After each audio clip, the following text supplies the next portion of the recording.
All right, guys. First one up is from Frank Barone. Hey, John, I know you're a big Ben Affleck fan, so I wanted your thoughts on the news that he's doing a new film called Ghost Army. It looks like he's going to direct and star in it, and there's even word that he's going to rework the script as well. Do you think a project like this one can get him back into his Argo, the town groove? I really hope so because you're right. I am an unabashed, unapologetic, big Ben Affleck fan. I've liked this guy for so long. Ever since this very, very underrated film he did with Samuel Jackson years ago called Changing Lanes. That I think is massively underappreciated, massively underrated. I thought it was a really great character study, and I thought it was great dynamics, and I thought his performance, it's the movie that I saw him in that I went, wow, he's becoming a pretty damn good actor. Now, he had a bit of a slide too and everything, but as a filmmaker, this guy has crushed it out of the park. Now, this, I think, is based on a true story. We know this. Here's basically the rundown. If you don't know anything about Ghost Army and the project, here's a rundown from Variety. The film tells the true story of a squadron of recruits from art schools, ad agencies, and other creative businesses who were tasked with fooling the Nazis into thinking that the U.S. had larger troop numbers than it actually did.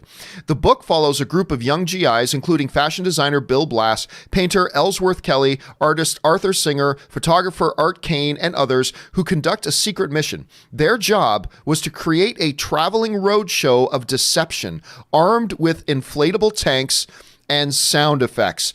This sounds like a fantastic piece of fiction. This sounds like a fantastic just piece of fake something somebody would come out. You know what it reminds me of a little bit, Rob? It reminds me a little bit of Wag the Dog. Yeah, it's got a little. I can't help but wonder if maybe Wag the Dog took a little bit of influence. Now, the script was written before, and they're saying Ben Affleck is not only going to direct and star, they're saying he's going to take another pass on the script. Now, the original script was written by Nick Pizzolto, who wrote the first season of True Detective for HBO, and then had a refresh on it by Henry Graydon, who did the screenplay for Shazam. So now it looks like Ben Affleck's going to go in and do it. They're not saying it's going to be a page one rewrite. They're just saying it's going to be a little bit of a touch up. I got to tell you, Rob, this sounds to me exactly like the kind of movie that, number one, Ben Affleck should be doing right now, and number two, the type of movie I think Ben Affleck would be perfect at. It's because it also has, when I listen to the description, it's got I don't know, I get a little bit of a sense of an Argo in there too, right? Yeah, absolutely. Because when you're talking about all that, I think this sounds fabulous. And the best news of all this is, and I don't want to read too much into it, and I don't want to look too far ahead on it, but the best part about this is that does this suggest to us too that Ben is starting to get, his life a little bit back together? And when you're suffering with addictions like he does, that's a lifelong battle. You've never conquered it. It's a lifelong battle. We understand that, but to me, it's kind of positive to hear that he's working again. He's got projects on the go, and to me, this one sounds fabulous. What do you think about it? Well, I like you do. I'm a huge, or like you are. I'm a huge fan of Ben Affleck. I always have been. He's in this career for the long haul. He's had his ups and downs. I mean, he survived being in Gigli and a relationship with Jennifer Lopez. And, there are pressures on people like Ben Affleck that we just don't understand. Your life is being led in the public eye.